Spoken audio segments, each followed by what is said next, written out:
Research Commander Vextrix adjusted the environmental controls of their cloaked observation vessel, their crystalline form shimmering with anticipation. The mission seemed simple enough.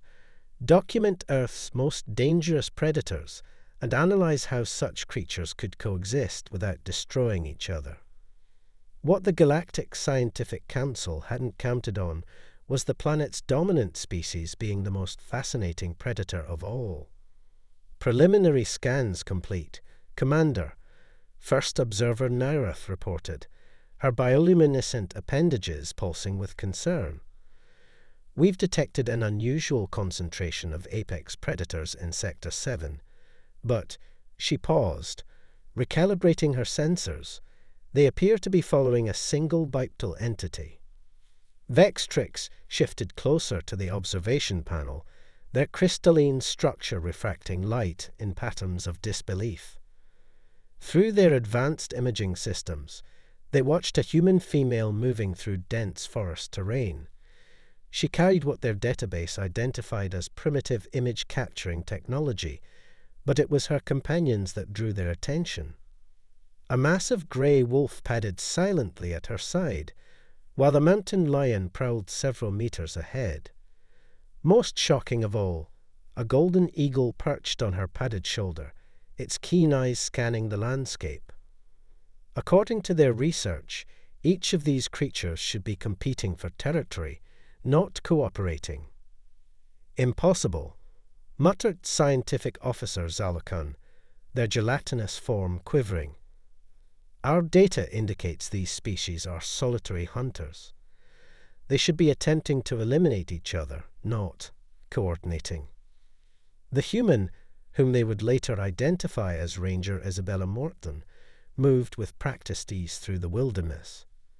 She stopped occasionally to capture images of various creatures, her movements displaying none of the fear response their research suggested would be appropriate for a mere herbivorous species. New theory, Vextrix announced, recording their observations. The human must possess some form of biological control mechanism. Perhaps pheromones or psychic abilities unreported in our initial surveys.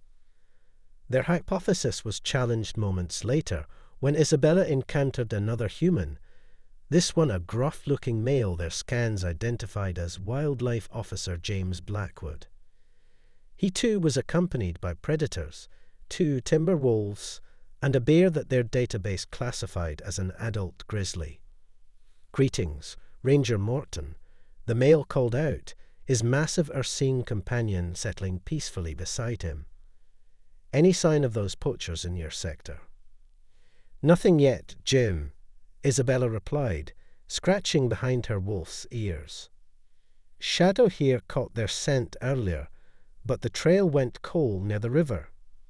The research team watched in amazement as the 2 humans' predator companions interacted, displaying none of the territorial aggression that should have resulted in immediate bloodshed. This defies all known behavioral patterns, Zalakhan observed, frantically updating their research logs. The humans aren't controlling these creatures through any detectable means.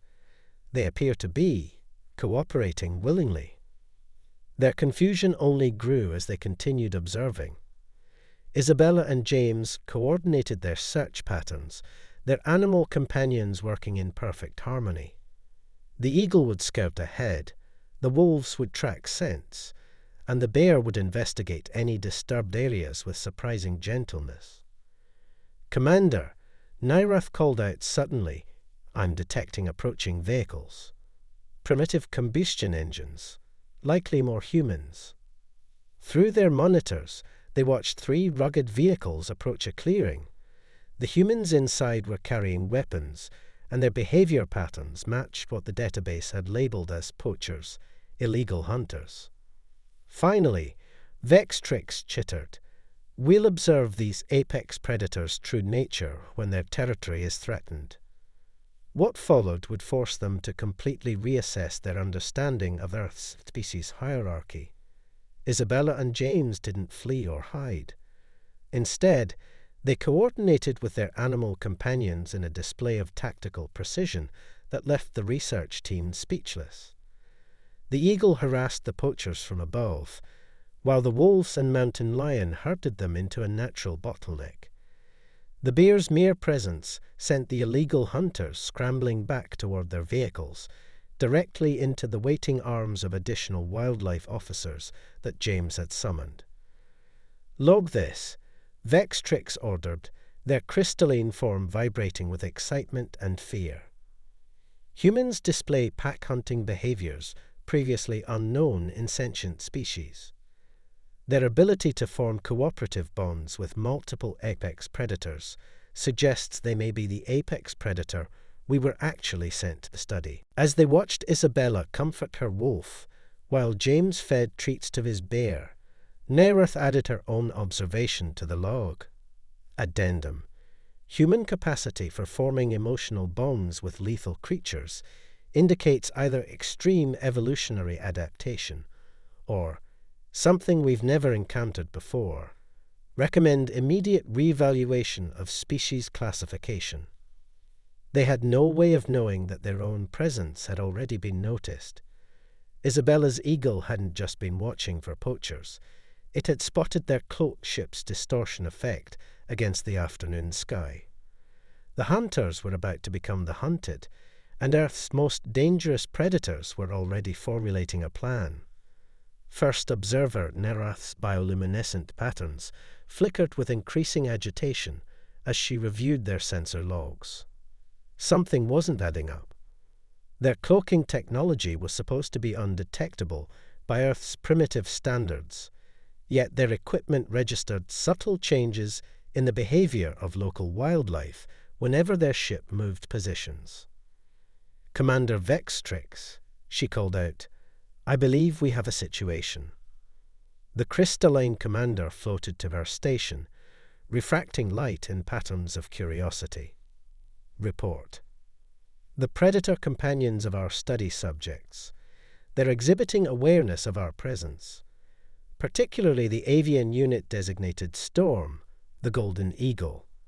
It has adjusted its flight patterns to maintain visual coverage of our ship's location, despite our active camouflage. Down on the ground, Isabella Morton was putting together the pieces of a puzzle our alien observers didn't know she was solving. 20 years as a wildlife photographer and ranger had taught her to read the subtle languages of nature. The way Storm kept circling a particular patch of sky, the unusual behavior of nocturnal animals during daylight hours, the strange electromagnetic disturbances our equipment had been recording. Something spooking the locals, she muttered to her wolf companion, Shadow. The massive Kalane's ears perked forward, his golden eyes fixed on the same section of sky that had captured Storm's attention. Officer Blackwood approached with his grizzly bear, Thunder, lumbering beside him. Your eagle's been mighty interested in that empty sky all morning. Not so empty, I think, Isabella replied, adjusting her specialized camera. Remember those weird readings we've been getting? I modified this beauty to capture a broader spectrum after the last time we tracked that cougar in the dark. She raised the camera, pointing it where Storm circled. Through the modified lens, a faint distortion became visible, like heat waves on a cool day. Aboard the research vessel, alarms began to sound. Impossible. Scientific Officer Zalukan's gelatinous form rippled with distress. The primitive imaging device, it's using a multi-spectral detection array that's interacting with our cloaking field. How could they possess such technology? Vextrix demanded, their crystalline structure vibrating with concern. They don't technically, Nereth observed. They've adapted their existing tools in ways our predictive models didn't account for, just as they've adapted apex predators into cooperative partners. Below, Isabella was already coordinating with Blackwood. Their animal companions moved with practiced precision, establishing a perimeter around the area where the distortion was most visible. Storm continued his aerial surveillance, while Thunder the Grizzly positioned himself near a rocky outcropping, creating a natural bottleneck. Fascinating, Zalcon noted, recording frantically. They're using classic pack hunting strategies, but with multiple species coordinating. The tactical complexity suggests we're not dealing with simple herbivores. Vextrix finished. Initiate emergency protocols. We need to. The commander's orders were cut short as their ship's sensors registered a massive electromagnetic pulse from below. Isabella had rigged her photography equipment to emit a focused burst of energy, not enough to damage the alien vessel, but sufficient to temporarily disrupt their cloaking technology. For a brief moment, the massive research ship became visible to the naked eye. Storm immediately let out a piercing cry, wheeling closer to the now exposed vessel. The wolves, led by Shadow, began a haunting chorus of howls that echoed through the valley. By the cosmic constants, Nirath whispered, her bioluminescence dimming with awe. They orchestrated this. The humans used their understanding of their world's predators to detect, track, and now expose us. Inside their ship, the alien research team watched as Isabella calmly raised her camera again, taking detailed photographs of their vessel before the cloaking system could reset. New primary observation, Vextrix dictated, their crystalline form trembling slightly. Humans display an unprecedented ability to adapt and repurpose both technology and other species' natural abilities to expand their own capabilities. Their true danger lies not in physical attributes, but in their capacity to turn any resource, living or mechanical, into an extension of their will. Commander, Zalcon interrupted, they're using primitive communication devices, transmitting their images of our ship to other locations. We've been compromised, Nirath concluded. Standard protocol would be immediate withdrawal. But Vextrix's next words sent shivers through the entire research team. No, we're scientists. This is potentially the most important xenobiological discovery in galactic history. We continue the mission, but with a critical adjustment to our classification of human capabilities. Below, Isabella and Blackwood were already mobilizing a larger response team. Their animal companions remained vigilant, maintaining their strategic positions around the area where the ship had appeared. The humans might not have faster-than-light technology or energy weapons, but they had something potentially more powerful, the ability to unite Earth's most dangerous species into a cooperative force. Log final observation for this phase, Vextrix commanded. Humans demonstrate an extraordinary trait we've never encountered in any other species. They don't merely survive among apex predators. They forge alliances with them. This suggests either an evolutionary path we've never conceived of, or perhaps we've been measuring apex predator status by the wrong criteria entirely.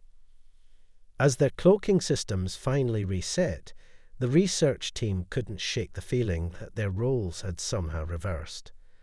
They had come to study Earth's predators, only to find themselves being studied by the planet's most dangerous species of all. The morning mist curled through the valley as Research Commander Vextrix initiated what their species considered an emergency meeting. Their crystalline form pulsed with agitated light patterns as the research team assembled in the ship's main laboratory. Our attempts to collect specimen samples have been consistently thwarted, Vextrix announced, projecting a holographic replay of their latest failed attempt. In the image, a simple capture drone had malfunctioned spectacularly when a local raccoon, somehow alerted by a series of bird calls, had dismantled its sensory array before disappearing into the underbrush. Even the creatures we classified as non-predatory are displaying organized resistance, Nirath observed, her bioluminescence flickering with frustration. It's as if. As if every species is coordinating. Zalkan finished, their gelatinous form rippling. But that's not the most disturbing part. Show them the long-range scan data, Commander. The holographic display shifted to show a wider view of the region. Dozens of heat signatures were moving through the forest in what appeared to be coordinated search patterns. Isabella Morton and James Blackwood had been busy. The local ranger station had mobilized a full response team, each human accompanied by at least one animal companion. Observe the search pattern efficiency, Vextrix noted. Grand teams with canine companions cover the dense terrain. Equine units patrol the open areas. Avian partners maintain aerial surveillance. They're using each species' natural strengths in perfect coordination. Down on the ground, Isabella was reviewing thermal imaging data with her team at their makeshift command center. Shadow, her wolf, lay alert at her feet while Storm circled overhead. The command center itself was a testament to humanity's adaptability. Solar-powered equipment nestled in a natural clearing, camouflaged to blend with the environment. Track 7 shows another anomaly, announced technical specialist Raj Patel, his hand resting casually on the head of his companion, a massive Belgian malinoid named Vector. Same energy signature as before, but they're getting better at masking it. Isabella nodded, scratching shadow behind the ears as she thought. They're learning, adapting, just like we are.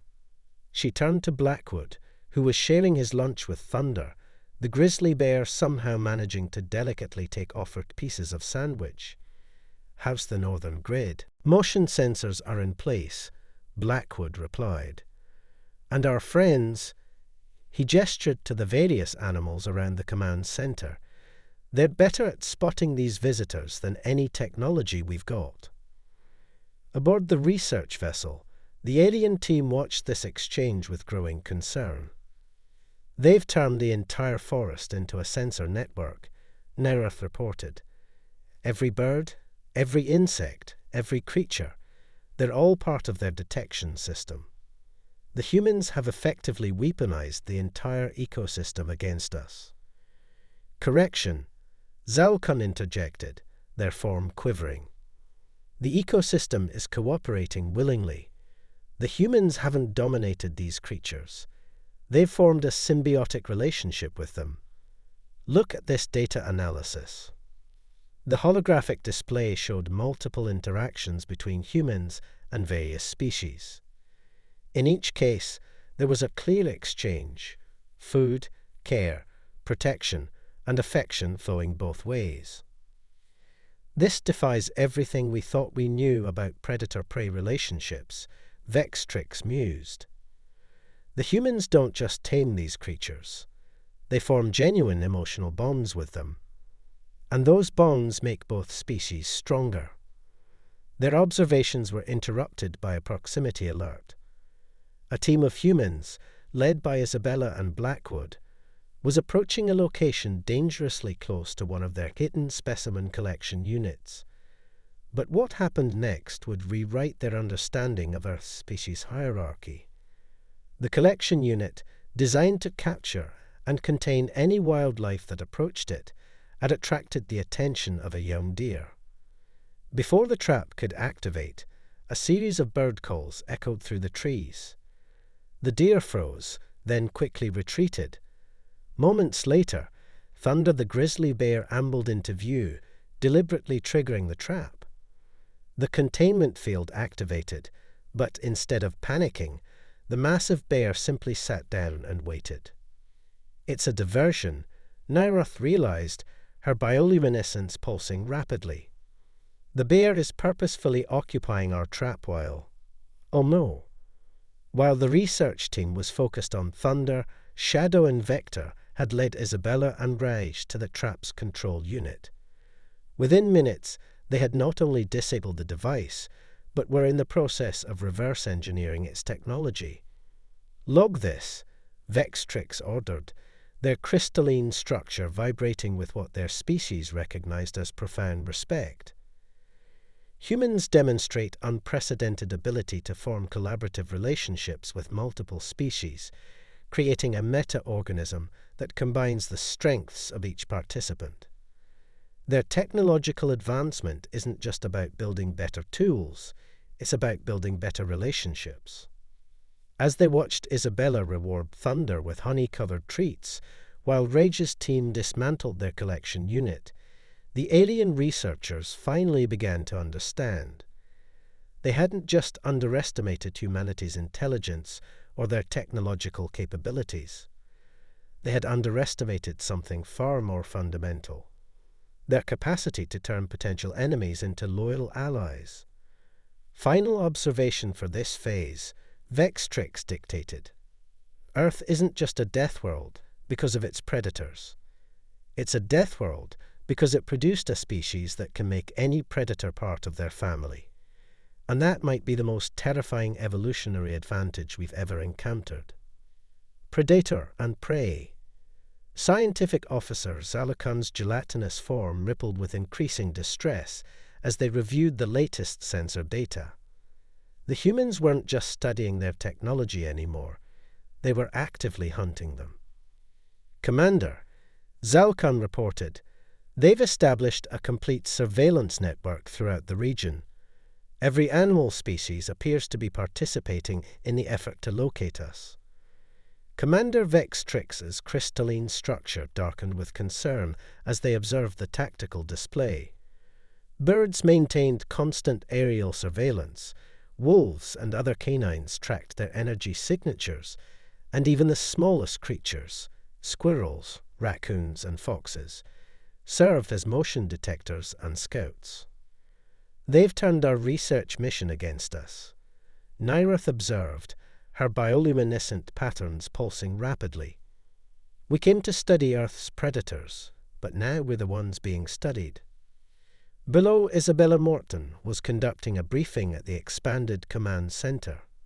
Representatives from multiple wildlife agencies had gathered, each accompanied by their animal partners. The atmosphere was focused but relaxed, humans and animals working together with practiced ease. The energy signature analysis is complete, Isabella announced, while Shadow lay alertly at her feet. Thanks to the equipment we salvaged from their trap, we now have a way to track their ship's movements, even when cloaked. Rajpatal stepped forward, Vector the Malinois sitting attentively beside him. Their cloaking technology relies on bending light and other electromagnetic radiation around their vessel. But it creates subtle disturbances in the local magnetic field, disturbances our animal companions can sense naturally. On the research vessel, the alien team watched this briefing with a mixture of horror and fascination. They've weaponized our own scientific methodology, Vextrix noted, their crystal facets refracting light in patterns of agitation. They observe, hypothesize, test, and adapt, just as we do. But they do it in conjunction with an entire ecosystem of willing participants. The situation deteriorated further as the humans began implementing their counter-study strategies. Teams of researchers, each accompanied by various animal companions, established observation posts throughout the region. They weren't just tracking the alien ship, they were documenting every aspect of its behavior. "Look at this," Nyrath called out, highlighting a particular scene on their monitors. A human researcher was photographing their ship's distortion effect, while their companion, a barn owl, tracked its movements in the darkness. Nearby, a pack of wolves coordinated with their human partners to mark the ship's patrol patterns. They're creating a behavioral profile of our research vessel. Zalkan realized, their form quivering, just as we intended to create behavioral profiles of their predator species. The role reversal became even more apparent as the humans began testing the aliens' responses to various stimuli. They would intentionally trigger the ship's sensors in one area, while gathering data about its reactions from multiple observation points. Isabella and Blackwood had positioned themselves on a ridge overlooking the valley, their animal companions spread out in a strategic pattern. Storm the eagle soared above, coordinating with other birds to maintain constant visual contact with the ship's position. "Fascinating," Isabella murmured, making notes as Shadow alerted her to another shift in the ship's magnetic field. They follow predictable search patterns, just like any other species studying unfamiliar territory. And like any other species, Blackwood added, sharing an energy bar with Thunder the bear, they can be studied, understood, and eventually, he paused, grinning, redirected. Aboard the ship, the research team was coming to a disturbing realization. Their mission parameters had been fundamentally flawed from the start. They had approached Earth as superior observers studying primitive subjects, but the humans had quickly turned the tables. New theory, Vextrix announced, their crystalline form pulsing with what their species recognized as intellectual excitement.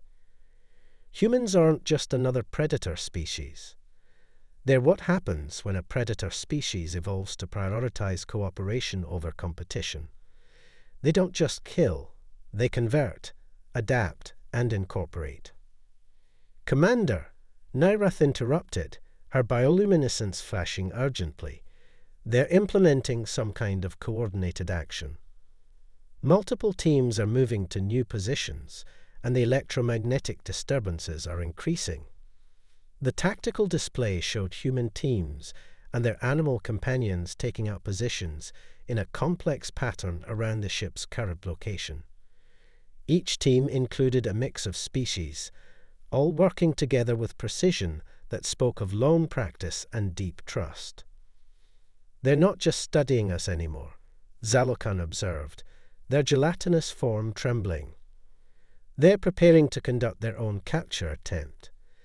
And unlike our failed efforts, they have the advantage of understanding exactly what they're hunting." As night fell over the valley, the alien researchers found themselves in an unprecedented situation. They had come to Earth to study its predators, only to find themselves becoming prey to something far more dangerous than mere physical capabilities, the human talent for turning every challenge into an opportunity for collaboration. Final log entry for this phase, Vextrix dictated, their crystal structure vibrating with a mixture of fear and respect. "We have grossly underestimated not just human capabilities, but the fundamental nature of their evolutionary advantage. They are not apex predators because they can kill effectively. They are apex predators because they can turn any other predator into an ally. And now, they're about to demonstrate exactly what that means." The night sky over the valley pulsed with an otherworldly glow as Research Commander Vextrix's ship attempted to break free from the humans' carefully laid trap. But Isabella Morton and her team had planned for this moment with meticulous precision. "They're trying to gain altitude," Rage announced, his instruments tracking the ship's energy signature while Vector stood alert at his side. "Exactly as predicted." Isabella nodded, scratching Shadow's ears as she activated her communications unit. "All teams, execute Phase 3. Aerial units, you have primary." Above, Storm led a coordinated fleet of eagles, hawks, and owls in a complex dance around the alien vessel. The birds' natural ability to detect magnetic fields allowed them to track the ship even when its cloaking field was active. Their movements created a living radar network, feeding constant position data back to the ground teams. Inside the research vessel, alarms blared as their systems registered multiple anomalies. "Impossible," Nairath exclaimed, her bioluminescent patterns strobing with panic. "They're using the local fauna to generate interference patterns in our sensor grid. The birds' movements, they're not random. They're deliberately disrupting our navigation systems." "Confirmed." Zalkan's gelatinous form rippled anxiously. The electromagnetic fields generated by their nervous systems, combined with their choreographed flight patterns, are creating a cascading sensor failure. Commander Vextrix's crystalline structure darkened with realization. They've turned the very mechanisms we used to study them into a weapon against us. Extraordinary. On the ground, the trap continued to unfold. Teams of humans and their animal companions had positioned themselves at strategic points throughout the valley. Each location had been chosen to exploit the alien ship's demonstrated behavioral patterns. Patterns Isabella's team had carefully documented over the past several days. "Look how they scatter when thunder approaches," Blackwood observed, watching his grisly companion deliberately lumber toward one of the ship's preferred hovering spots. The massive bear's presence forced the vessel to move in a predictable direction, directly into the next phase of the trap. They're instinctively avoiding large predators, Isabella noted, just like any other species would. Natural selection at work. As the ship attempted to find a safe position, it encountered resistance at every turn. Wolves howled in coordinated patterns that interfered with its acoustic sensors. Birds maintained their disruptive flight patterns. Even the smallest creatures played their parts. Swarms of bats used their echolocation to further confuse the ship's detection systems. Their strategy transcends simple coordination, Vextrix observed, recording what might be their final log entry. This is the product of millions of years of evolution, not just of individual species, but of relationships between species. The humans haven't just tamed Earth's predators. They've become part of a complex web of mutual support. The ship's options narrowed as the human teams tightened their net. Each attempted escape route led them into another layer of the trap, with every animal species playing its unique role in the containment strategy. In a desperate attempt to break free, the ship activated its emergency propulsion system. The burst of energy was meant to overwhelm any primitive tracking systems. But the humans had anticipated this too. Now Isabella commanded. Multiple teams activated the devices they'd reverse-engineered from the aliens' own capture technology. The combined effect created a containment field that the ship couldn't break free from without risking structural damage. "Commander," Neirath reported, her luminescence dimming with resignation, "we're being hailed. They're using a frequency modulated to match our own communication systems." Isabella's voice filled their command center, calm and professional. "Attention, research vessel. We've completed our observational study of your species' behavioral patterns. We invite you to land and engage in a mutual exchange of scientific data." The alien research team stared at their monitors in stunned silence. Their mission to study Earth's predators had been completely inverted. They had become the subjects of a masterfully executed research project. Final log entry. Vextrix dictated, their crystalline form reflecting light in patterns of profound respect. "We came to Earth believing we would study the relationship between predator species. Instead, we discovered something far more significant, the evolution of cooperation itself. Humans are not mere predators or prey. They are the species that learned to transcend that dichotomy entirely, creating partnerships that transform the very nature of what it means to be an apex species."